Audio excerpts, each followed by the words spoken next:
ഫ്രണ്ടിലോട്ട് പോവാണേ. അപ്പൊ അവിടെ ആരെങ്കിലും ഒക്കെ ഉണ്ടെങ്കിൽ എന്തെങ്കിലും കിട്ടുമെന്ന് നോക്കാം അല്ലേ? അപ്പൊ ഞങ്ങള് നോക്കിയിട്ട് അങ്ങനെ ഞങ്ങൾ ക്യാൻറ്റീനിൽ ചെന്നപ്പോൾ ഞങ്ങൾക്കറിയാവുന്ന ആരും തന്നെ അവിടെ ഉണ്ടായിരുന്നില്ല ഗൈസ്.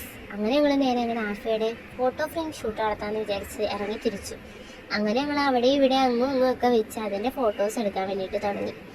ഞങ്ങളുടെ ഈ കഴിവുകളൊക്കെ കണ്ടിട്ട് ഞങ്ങളുടെ ആഫയുടെ തലയും ചുറ്റുന്നുണ്ടായിരുന്നു. എന്താണെന്ന് വെച്ചാൽ അത്രയും കഴിവുകളായിരുന്നു ഞങ്ങൾക്ക്. കുറച്ച് കഴിഞ്ഞിട്ട് നല്ല വെയിലുണ്ടായിരുന്നു. ഞങ്ങളുടെ ഫ്രെയിമിലോട്ട് ഷാഡോ അടിക്കാൻ വേണ്ടിയിട്ട് തുടങ്ങി. ഞങ്ങളുടെ ആഫയുടെ തട്ടവും എടുത്ത് ഞങ്ങളുടെ ദേവഗീതാണ്ട് നോക്കൂത്തിയിടങ്ങി. ഇങ്ങനെ തന്നെ നിന്നതുകൊണ്ട് തന്നെ ഞങ്ങൾക്ക് അത്യാവശ്യം കുറച്ച് ഫോട്ടോസ് എടുക്കാൻ വേണ്ടിയിട്ട് കഴിഞ്ഞു. കുറച്ച് കഴിഞ്ഞപ്പോഴത്തേക്കും ഞങ്ങൾക്ക് സ്ഥലം മാറ്റണമെന്ന് തോന്നി. അങ്ങനെ ഞങ്ങളുടെ ആ കോളേജിൻ്റെ ബാക്കിൽ തന്നെയുള്ള വേറൊരു സ്പോട്ടിലോട്ട് ഞങ്ങൾ എഴുന്നള്ളാൻ തുടങ്ങി. അവിടെ നിന്ന് എടുത്ത ഫോട്ടോസ് ഞങ്ങൾക്ക് നല്ല രീതിയിൽ ഇഷ്ടപ്പെട്ടു ഗൈസ്. ഞങ്ങൾ പിന്നെ നല്ല കഴിവുള്ള കുട്ടികളായതുകൊണ്ട് തന്നെ നല്ല കഴിവുള്ള സ്ഥലം കിട്ടിയാലേ ഞങ്ങളുടെ കഴിവുകൾ കാണിക്കാൻ കഴിയുള്ളൂ. അത് കഴിഞ്ഞപ്പോഴത്തേക്ക് നമ്മുടെ ആഫിയ കാട്ടിക്കയറി പോകുന്നത് കണ്ടു. പിന്നെ മനസ്സിലെ ഫ്രെയിമിൻ്റെ കവർ എടുക്കാൻ വേണ്ടിയിട്ട് പോയതാണ്. അങ്ങനെ നമുക്ക് ഇവിടെ നിന്നും വേണമെന്ന് പറഞ്ഞ് ഇവിടെ നിന്നും ഫോട്ടോസ് എടുത്തു കൊടുത്തു. അപ്പം നമ്മുടെ കഴിവ് കാണാം. വീഡിയോ ഇഷ്ടപ്പെട്ടു കഴിഞ്ഞാൽ ലൈക്ക് ചെയ്യുക, ഷെയർ ചെയ്യുക, സബ്സ്ക്രൈബ് ചെയ്യുക. Bye bye.